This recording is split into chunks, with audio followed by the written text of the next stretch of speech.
Hi, Steve Hargadon and Reed Hepler here for This Week in AI. How are you, Reed? Very good. How are you doing? Good. Have you recovered from our big mini conference yesterday? I did. Yes, it was a lot of work, and it was really fun to participate in it. So yes, it's been great. Recordings are available on Monday, I think, right? There, Tuesday, coming up. Yeah. So Yep. today is June 28th, 2024. Our Teaching and Learning with AI conference was yesterday. We had over 9,700 signups. We had a great opening keynote panel led by you Yep. and lots of good sessions. So it's a really good event. Um, Okay, so one of the things that we have been talking about is the shorthand phrase you would use, like you say, I Googled something, but for using generative AI tools. So I came up with one. We'll try it out on you. So LLM pronounced lemmed. I lemmed it. I was lemming.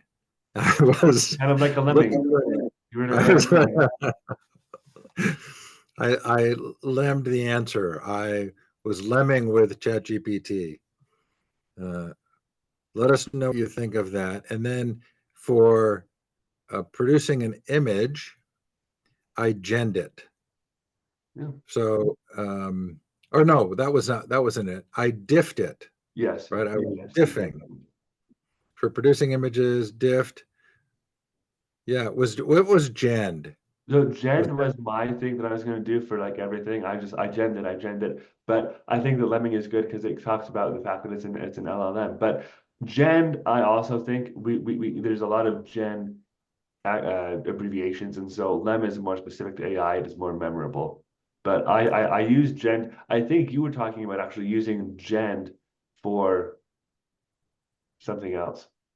I With like AI, gen. but it wasn't. It might have been images or audio, but I think diff is really good too because that talks about the diffusion stuff. But yeah, I think genned would be a more universal term.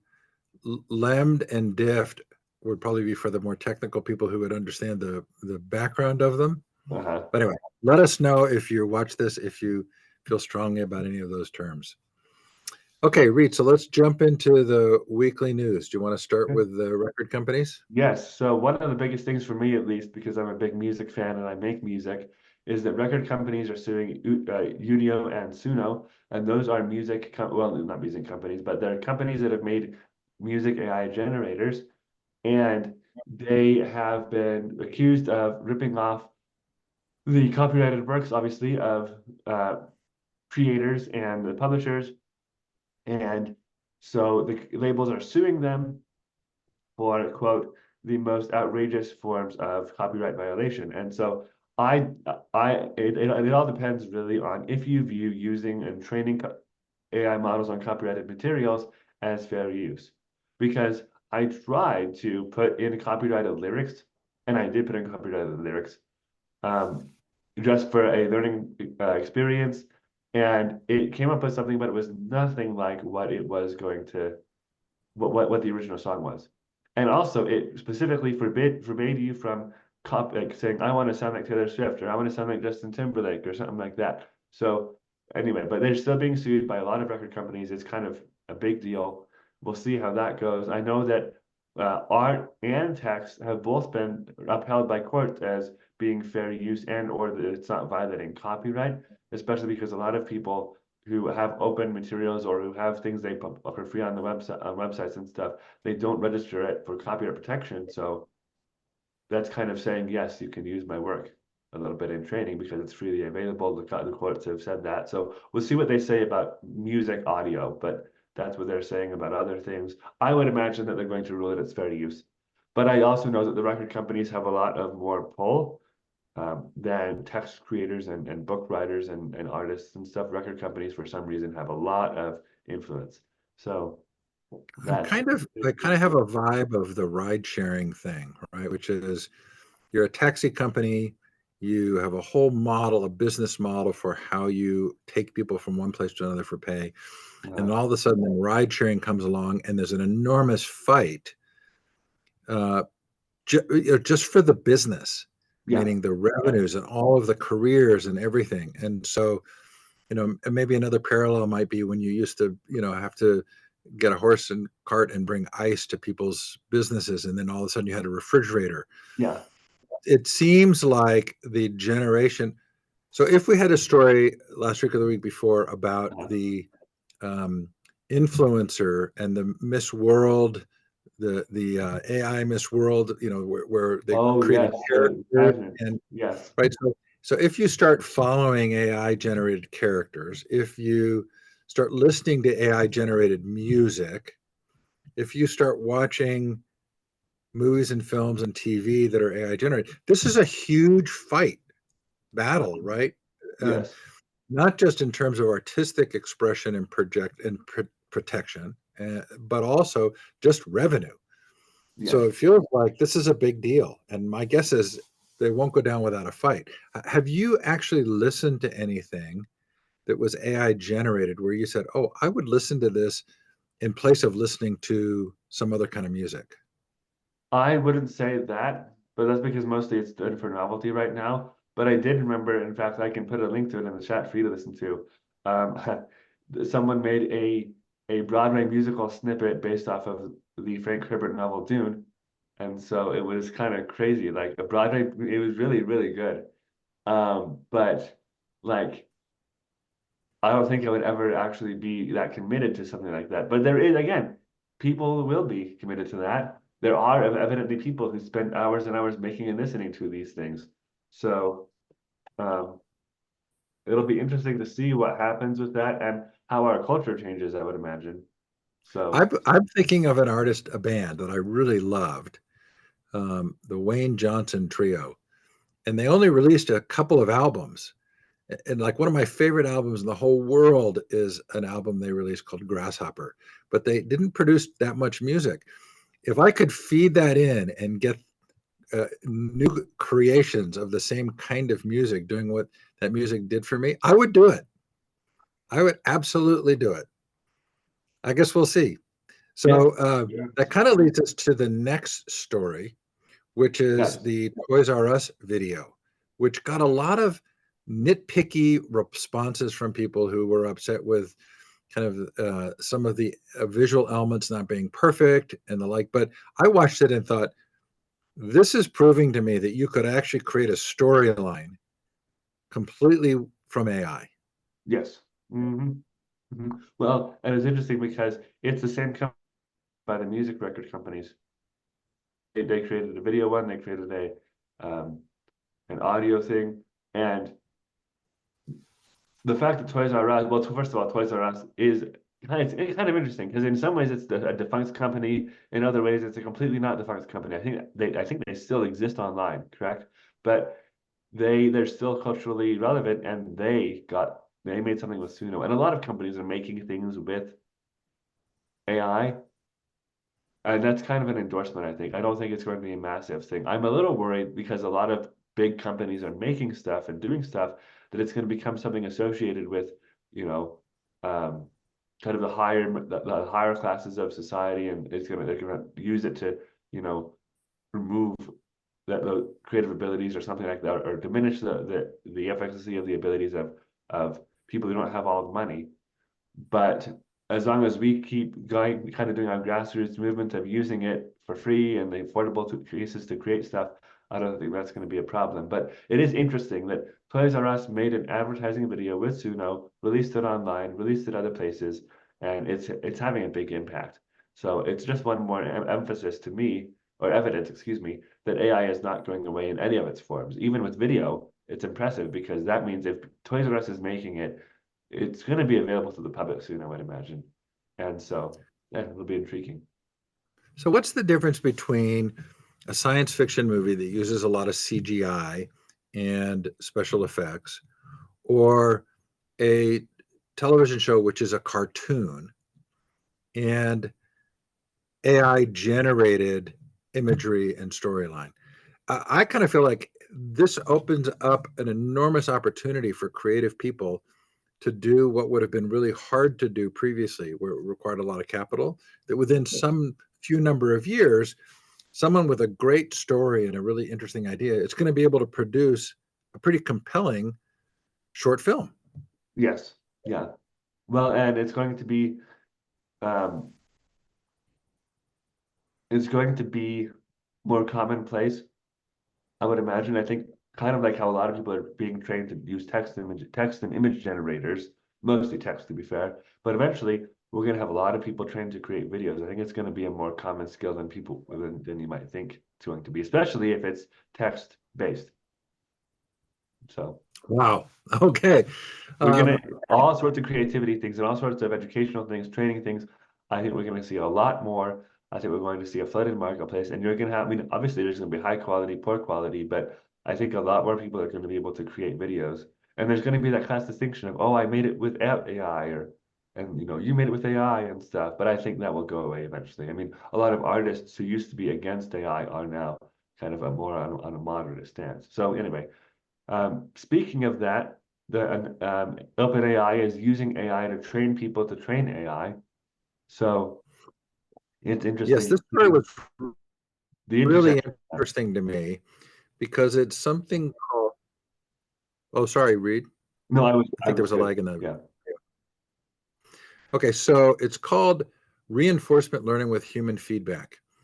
And this article is interesting to me because I don't think this has been talked about as as much as I would have wanted.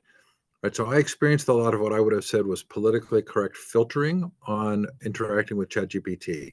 I felt like with certain topics it would not really give an honest response because it felt like there was the potential you were asking a question for the wrong reasons.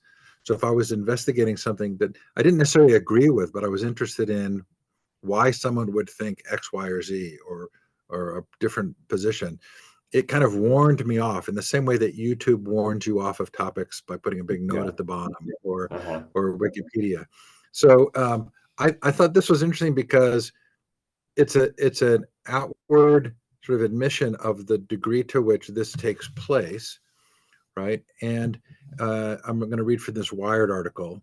In developing ChatGPT, OpenAI pioneered the use of reinforcement learning with human feedback, or RLHF. This technique uses input from human testers to fine tune an AI model so that its output is judged to be more coherent, less objectionable, and more accurate. The ratings the trainers give feed into an algorithm that drives the model's behavior. This technique has proved crucial both to making chatbots more reliable and useful in preventing them from misbehaving. So I kind of like misbehaving. I'm a fan of misbehaving. And one of the concerns I have is the power of these large language models to get past propaganda and the Overton window and certain messaging could be enormous. But if it gets shaped, if the answers are getting shaped, then it it may not be a whole lot different than mass media. That's Meaning, true. That's the true. companies that have the financial resources who benefit financially from certain kinds of messaging that may not actually be true, then you think, okay, so my hope was that AI would produce more truth and less influence. But this feels like it's kind of an acknowledgement that, hey, there are certain things that your government or your large industries might want you to believe for certain purposes, and that's going to get built into the answers that large language models provide. Yeah. Well, and to be fair, um, that process, the RLHF process, um, is kind of the standard in training AI tools, but it's just a question of, yeah, how do you train it, and what's the standard for it being trained? Because yeah, we don't know. We have no idea what they're conditioning it to accept or reject and modify or steer you away or steer you towards. So that's true. Even though it is kind of a standard thing, how are they doing it? What's their specific purposes? So that's Yeah, interesting. and as AI becomes, as it's more possible to create open source versions of AI, my hope would be that there will be organizations that say, hey, in the same way that I want to be able to go into a library and look at a book that I may not agree with, but I want to be able to look at the book and see the reasoning of the author. I want to be able to ask a question without being warned off of the potential dangers of asking that question. Mm, That just okay. feels a little bit too 1984 for me. Yeah. Uh-huh. Okay, so then there was this article on OpenAI buying out Multi. And this really stumped me for a while. It's like it was a 4 or 5 person company. They do a program that actually sort of turns your desktop into the sharing platform, and sort of in the same way that you might like get into a Google Doc together, but it was actually the sharing was the control of the computer. And I'm Uh-huh. like, why would they buy that? And the company shut down all of its contracts and operations, which are now being absorbed by OpenAI. So I have no idea how big a program it was or how many people had actually bought the technology. But in talking to you to prepare for the show, I realized, oh, I think I get it. Uh-huh. So if you want your AI to be an agent to perform tasks for you, then having it share your desktop makes a ton of sense because you could say, okay, open my uh, Google spreadsheet on this and calculate this, or send confirmation emails to these people. Uh, the ability for AI to be your collaborator is magnified if it actually has control of your desktop. Well, and especially because ChatGPT is they're launching a desktop app, which I think has it been launched already or has it not been? I'm not sure. But once that launches, and if it can control your computer at that point, or your desktop at least, there's going to be a ton of abilities that you can do. And so basically, I think what they're doing is trying to transform ChatGPT into an AI agent where it can influence your computer. So you don't have to buy the Rabbit, you don't have to buy a Light oh 01. You can just use ChatGPT, your premium subscription, and or your plus subscription or pro subscription, and you can use it as an agent on your computer, have it send emails, have it do whatever you want it to. So that's really, really impressive. And speaking of that, probably it might even displace one of the newest AI companies, which is called Synestia or Synthesia. I can't pronounce that word. I have the And same problem. it's not even an AI note taker. It is an AI avatar that will go in your place to meetings. So speaking of AI doing stuff for you, you might be able to have ChatGPT say, go and attend this meeting virtually and take my notes for me. But right now we have Synthesia, and it's going to do that for you. It's amazing. I mean, it's not even a note taker. It's more than a note taker because it is an avatar in your likeness that can respond for you. So it's not only taking notes, it's responding in your behalf, or at least, if it can't respond, it's just sitting there, but it looks like you're there. So you at least have a quasi presence at the meeting rather than just having a tool that's scrolling and writing down notes. So, To be fair, it appears that it does a lot more than just that. Um, it will convert your entire knowledge base into a library of videos and support brand elements and um, turn screen recordings into video presentations powered by AI avatars. But I think the wow. piece of this story that you've identified that is so interesting is this idea that it can create an avatar, a personal. They says we're introducing 2 new types of personal AI avatars, giving you a glimpse of a new generation of AI avatars coming later this year. Spoiler alert, they have hands. So this idea that you could actually, uh, um, with your image and voice, generate a likeness of yourself saying and doing something. Well, it's going to make editing a lot easier, right? You're not going to Yeah. have to worry about making mistakes or, okay, I said the wrong thing. But also this idea that it could represent you in a meeting and take notes. And I mean, again, I have this sort of weird thing. It's like the dating apps that say, okay, you create an avatar for yourself, and then it interacts with other dating avatars and then decides who's the most likely candidate for an actual real in-person discussion Yeah. after the 2 avatars have talked.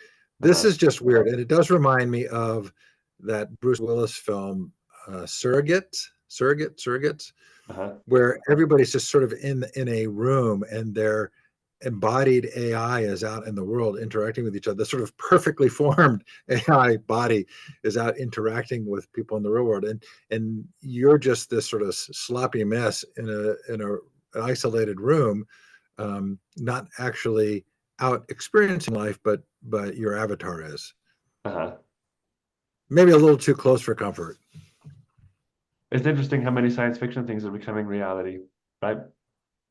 And a lot of things True. that we had framed initially as horrible things are, or terrifying things are actually happening. Like that whole Wally thing where they had like the video conferencing. If you remember in the Wally movie by Disney, they had video conferencing and somebody sat in their chair and they had a video conference. Well, right now, that's what we're doing. It's still being active. We're not just sitting there while we're having a video conference, but it's basically kind of a similar thing. Yeah, with this avatar thing could be the same. Wow. I mean, it's I interesting need to to see how that rewatch will Wally. go. Yes, I need we to do have rewatch. a while. Say again. I said, yes, we do have a while before, we get the AI bodies and the robot bodies to go with the personalities and things, but I think we'll get there eventually. Well, we've got a bad connection, and I said I need to rewatch Wally, Oh, and you thought I said I think we have a while. I'm not sure we do have that long. Like again, one of the conclusions I've come to is that once you get artificial superior intelligence or super intelligence, uh-huh. we'll task AI with improving AI, and so some of these things are going to come a lot faster than we think. But Yeah, who that's true. knows? Yeah, Um, I made a lot of references to science fiction movies yesterday in my closing keynote. Were there any that you were unfamiliar with, or did you know them all? I think I knew them all. I'm pretty sure. I You're like a lot nerds. of science fiction things. Okay, so do you want to talk about your blog post, the conversation steering versus prompt engineering? Yes, so let's do that really quickly. So I posted a blog post on Sunday, which I never do, but I thought it was very, very important. It was a follow-up to a conversation that I had during a course that I was the guest lecturing in by Dr. Gian Beatrix Law at Kennesaw State University. And I was talking with them, and we kind of distilled these ideas of ideal prompt or ideal AI interactions. And we came up with this idea that AI interactions are more about conversation steering than they are about prompt engineering. And it's so basically it's not about having one prompt and it spits out a perfect response. If you have a detailed enough prompt, it could spit out a good enough response, and you can iterate it a little bit, and then it'll be fine. But it's mostly about what's the objective of the conversation. And so that was really an intriguing view, and I kind of just took my notes and I put it in a blog post, and it's a lot of people have liked it, I think, and it's one of my more short ones. But I really like this idea of conversation sitting. Or one student called it, "I'm conversationing with the AI," and it's about taking the interaction as a whole rather than just each individual step. So I really like that, and that kind of a little bit the next news thing we were talking about, which is someone kind of wrote about the art of communication with AI, which we talked about this a little bit before. But if you're good at interpersonal communication, you're going to be good, I think, at prompting an AI tool, because you're going to know how to communicate the objective, what you need, what you don't want, etc. Although I would not do negative prompts too much. But the idea is communication is key with people and it's key with AI tools. Yeah, which is interesting. I totally agree. And I also think that the era of prompt engineering is going to come and go. I think that this has been a really profoundly interesting period of time, but the idea that you have to become a really good prompt engineer will diminish as AI is integrated into programs that you use. So if you're in Canva, it's going to find a way to help you without you having to become a prompt engineer. If you're in one of the other products that has AI built in, they're going to do a better job of understanding your needs and desires rather than you having to be an expert in how you communicate them. Certainly, though, for those of us who like to think about thinking, it has been fun to explore the nature of how you ask questions and the kind of responses you get. Uh-huh. And that's just a valuable life skill, but I'm not sure it's going to be the preeminent focus the way it has been, the prompt engineering has been for the last number of months. Mm. Um, okay, then there was a good article in ZD, Ziff Davis Net. 81% of workers using AI are more productive And that really matches with our boot camp coming up in July, the Professional Productivity with AI boot camp, which you can find at learningrevolution.com. It's another 3-session boot camp on being productive, professionally productive with AI.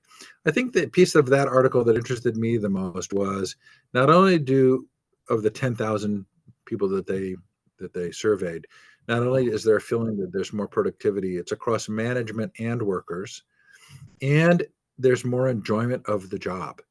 So I think Yes. one of the things we're worried about is AI replacing us in our work or replacing large segments of the workforce. So it is interesting to have a story that sort of says, hey, using AI and collaborating can actually make the job better, both from Yes. the standpoint of being productive and liking what you do. Yes, but also adhering to policies and adhering to procedures. I think that if you use AI and especially if you program an AI, which I talked about in one of the tutorials I was creating yesterday for the boot camp, which are free, they're freely available if you subscribe to the boot camp. If you train an AI with your procedures and your policies, and then you have an a person interact with that, then they'll be able to help the person understand, oh, this is a procedure you need to follow, this is a policy you need to follow. So they don't have to keep it all in their head. They can ask the AI, what procedure do I have to, follow when I'm doing this type of thing? And it will be able to help them in their further interactions. So, I mean, not only is it will make them more productive, it can make them more consistent with what the institution wants. And that might be a little bit of, creativity stifling, but it can also help you boost creativity. So there's kind of a trade-off, but all sorts of things from propriety to productivity to efficiency to equity, all these things can be improved or affected by AI. And so I think the trick is to do all of them and kind of blend them all together. I think there's a part in Ethan Mollick's Co-Intelligence where he talks about giving AI tools to workers. And there had been this big spread in terms of the capabilities and productivity of the workers that when they all had the same AI tools became much narrower between the worst performer and the best performer. And I'll make a note to look at that again because I feel like there was a lesson there beyond just the fact that the productivity kind of leveled the production capabilities of the workers, but I feel like there was a piece of that I want to follow up on that I can't remember that was related to, okay, if you really are capable, then how would you use AI to become even more capable of performing tasks? We'll I, save that. Oh, go yeah, ahead. okay. I remember that, and I don't remember exactly what it is, but I have my Kindle in the next room, so I'll look it up and we can talk about it later. Yeah.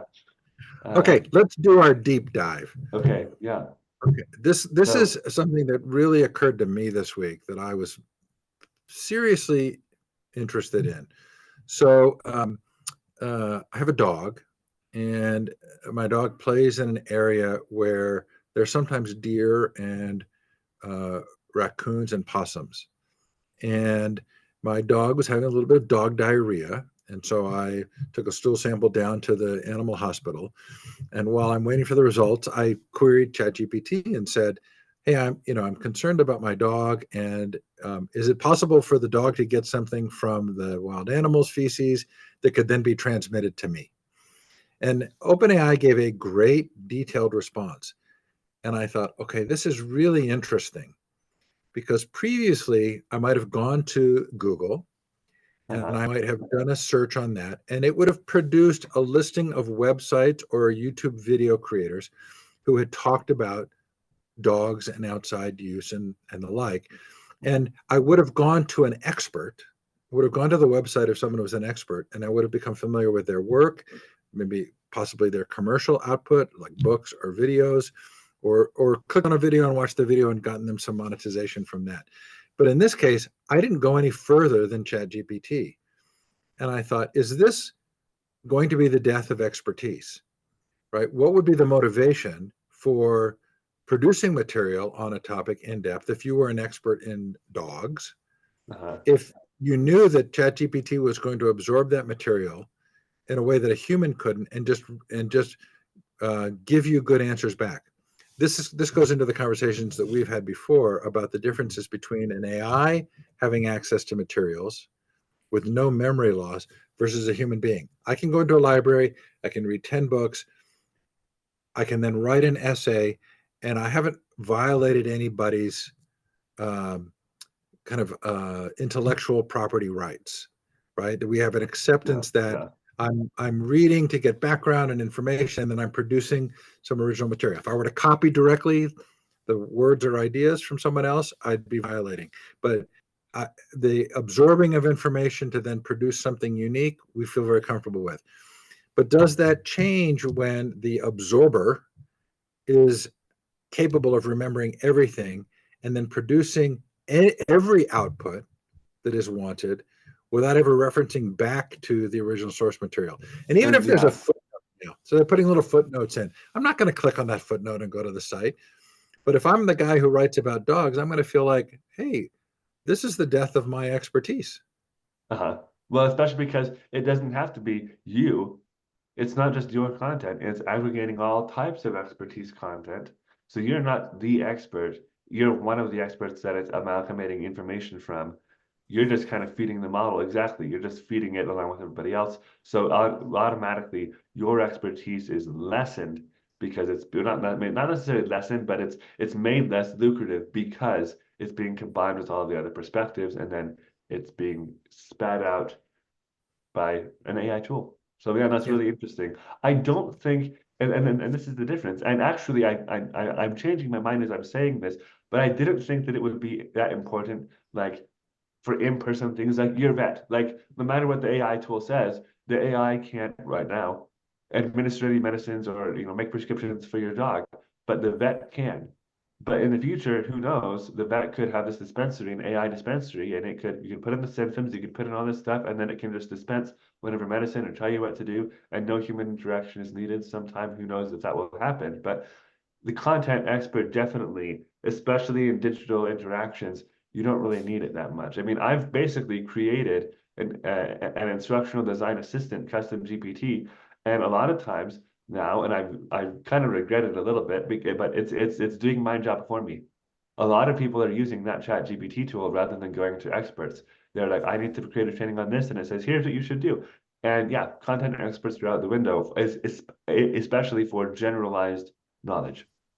So So I really, did this also with a programming task. I needed to redo a web page for Library 2.0 that uh, listed different safety videos, and wanted to do it with a drop down box that would then populate the page, so they didn't have to have all the videos, but just the one the person wanted. And uh, ChatGPT did a brilliant job of giving me coding advice. And I'm like, okay, I would have paid someone. I don't think it's necessarily just about the money, although I think that's a big part of it. But I would uh, have paid a programmer to do that, and ChatGPT is going to do it for me. But it's also about just the sense that I have a purpose in the world. I understand dogs, and I'm communicating that. And is that diminished by a tool that can do that and do it better than me? And so let's say that for a period of time, I go to the doctor. The doctor looks at my symptoms and says, "Oh, okay, this is what I'm thinking, and let's check ChatGPT Health, and we're going to go and we're going to come back." And you say, "Oh, hey, the doctor has a really valuable role and perspective and life perspective and understanding to look at the results from ChatGPT and to help make them make sense, and then to make a prescription." But if we accept that there's an enormous death rate within the profession, the medical profession, from prescribing, from people taking two prescription medicines that shouldn't be taken together, uh, or they're misprescribed, or they're misdiagnosed, or they go into the hospital and they get sent to the hospital. I think I, I hope I get corrected on this, but I think iatrogenic death is one of the top causes of death in this country, which is death by medicine. Not intentional, but just that it's an yeah, imperfect process. uh, And so if past that phase of using the doctor to help me look at the ChatGPT results, you get a superior intelligence, and you're getting advice from that ChatGPT Health is more likely to provide you with healthy outcomes yeah. than seeing a human being. Gosh, that feels like the death of expertise to me. Like, Well, and with why the would I go added to the plus, doctor at all? with the added plus, you don't have to enter a hospital, right? Yeah. Because Yeah. hospitals are I mean, scary.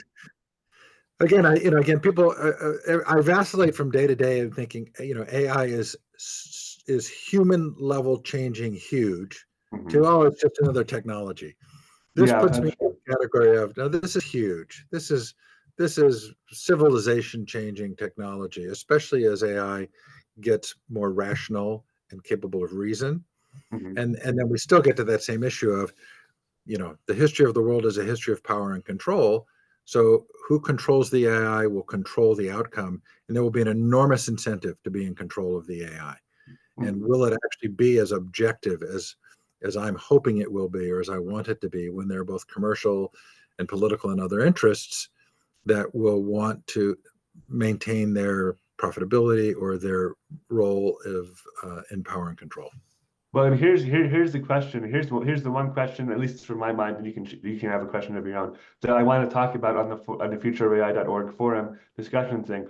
What change do you think is going to happen most? How do you think AI is going to change civilization or humanity? What's going to be the biggest change you see? Is it going to be human expertise? Is it going to be learning? And speaking of one of our last aspects of the death of the context expert is Google has released their Learn LM tool, which really kind of is basically a Google version of my instructional design assistant, but it's a Google LLM designed to help people learn, and it's not trained on content. And Google just responded to me. Um, it's Learn LM, and oh, and it actually pulled it up. Yeah. Um, it's an AA, it's a Google tool. It's trained on instructional design. It's trained on educational research, how to teach people. And so in a way, Google is going to use this AI and it's going to control how people learn because a lot of people are going to take, classes from this thing or use it as a tutor. And so a lot of people are going to be taught by Google about information. And so that kind of raises an interesting point of, OpenAI, Google, they're going to be our educational institutions in a while if we're not careful because people are going to learn a lot of stuff from them rather than going to other places. So really interesting, intriguing. I have to think about that. That raises some really interesting questions. But yeah. So if you want to drill down more on this, you can watch my closing keynote from the Teaching and Learning with AI conference, where I talk about the paradox of education and this idea that there are two things that we do, one of which is we think about the empowering of individuals and agency and becoming self-directed learners. And we also think of the sort of the filling the pail model of top-down kind of information dumping into students and getting them to learn what we think they should learn. So that I talk about in some depth, also with the science fiction visions, everything from the Vulcan learning pod to the outdoor classrooms in Serenity. There's different visions we have for how we think about education. So fun there. That'll be posted next week as well. Yeah. Okay, thanks, Reed. Anything else? Just that we have coming up our professional productivity boot camp, the second, fourth weeks of July. That's basically the main thing that we're doing. I also have an AI demystified workshop with OLC, but the main thing you want to focus on is the professional productivity bootcamp because that's coming with over 30 practical AI tutorials. So you're going to have like the more theory, the more conversational things, and then we have videos where I'm going to show you how to use these tools to create things that you can actually use. So we're really excited for the professional productivity bootcamp, and that'll be awesome. Okay, thanks everybody. Have a great week. See you next Yeah. week. See ya. Bye.